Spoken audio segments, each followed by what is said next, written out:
नमस्कार दोस्तों, स्वागत है आपका आपके अपने चैनल स्टोरी विद दीप में। आज फिर मैं आपके लिए लेकर आई हूँ बहुत ही ज्ञानवर्धक और मोटिवेशनल कहानी। तो चलिए बिना किसी देरी के शुरू करते हैं हमारी आज की कहानी।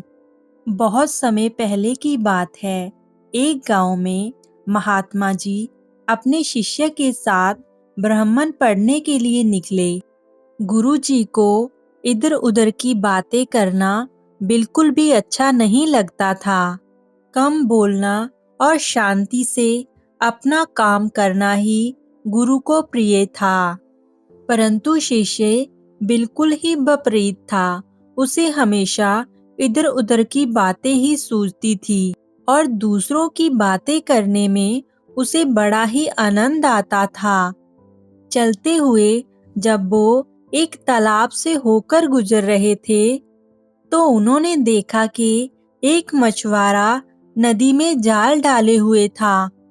शिष्य को ये सब देखकर बहुत बुरा लगा और वो शिष्य मछुआरे को धर्म कर्म का उपदेश देने लगा। लेकिन वह मछुआरा कहाँ समझने वाला था। उसने पहले तो बात को टालना चाहा, पर जब बात बढ़ गई तो शिष्य और मछुआरे के बीच में झगड़ा होना शुरू हो गया। जब झगड़ा हो रहा था तो गुरुजी आगे निकल गए थे।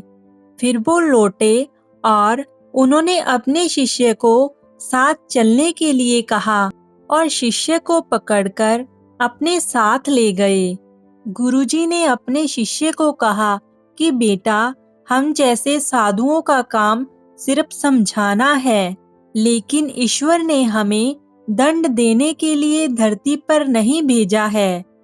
तो शिष्य ने कहा कि हमारे राजा को ना तो बहुत से ऐसे दंडों के बारे में पता है और ना ही वो दंड देते हैं।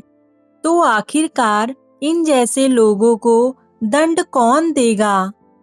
शिष्य की इस बात का जवाब देते हुए गुरुजी ने कहा, बेटा, तुम निश्चित रहो, इसे भी दंड देने वाली एक अलौकिक शक्ति इस दुनिया में मौजूद है, जिसकी पहुंच सभी जगह है।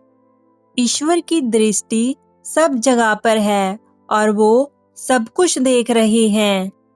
इसलिए तुम अब मेरे साथ चलो। इस झगड़े में पड़ना तुम्हारे लिए सही नहीं होगा। शिष्य गुरुजी की बात सुनकर संतुष्ट हो गया और वह उनके साथ चल दिया। इस बात को हुए अब 2 वर्ष बीत चुके थे। एक दिन गुरुजी और उसका शिष्य फिर से दोबारा उसी तालाब के पास से होकर गुजर रहे थे। अब शिष्य 2 साल पहले हुई मछुआरे वाली घटना को भूल चुका था। उन्होंने उसी तालाब के पास देखा कि एक चोटल सांप पड़ा हुआ था, जो कि बहुत कष्ट में था। उसे हजारों चींटियां नोच-नोच कर खा रही थी। शिष्य ने ये दृश्य देखा और उससे रहा नहीं गया। दया से उसका हृदय पिघल गया।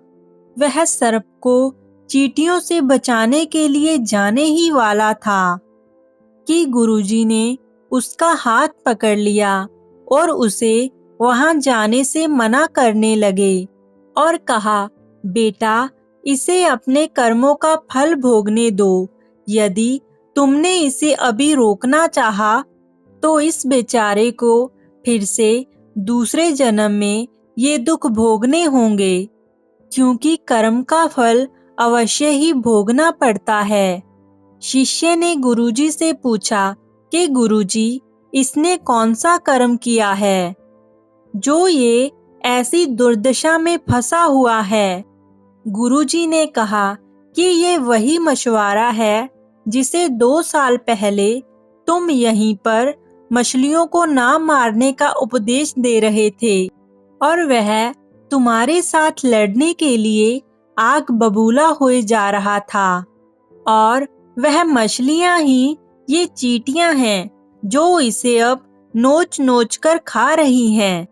यह सुनते ही बड़े आश्चर्य से शिष्य ने कहा कि गुरुजी, यह तो बड़ा ही विचित्र न्याय है। गुरुजी ने कहा, बेटा, इसी लोक में स्वर्ग नरक के सारे दृश्य मौजूद हैं। हर क्षण में तुम्हें ईश्वर के न्याय के नमूने देखने को मिल सकते हैं।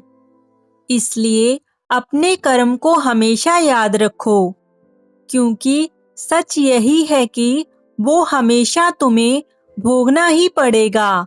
जीवन का हर क्षण कीमती है, इसलिए बुरे कर्म करके इसे व्यर्थ मत जाने दो। शिष्य को गुरु जी की बात स्पष्ट रूप से समझ में आ गई। दोस्तों, यदि हम अपने जीवन में बहुत अच्छे कर्म करते हैं, तो उसी के अनुरूप ईश्वर हमारे साथ न्याय करेंगे। इसलिए आप भी अपने जीवन में अच्छे कर्म करें। ये थी हमारी आज की कहानी। आपको कैसी लगी? आप कमेंट में जरूर बताएं। फिर मिलेंगे हम आपके साथ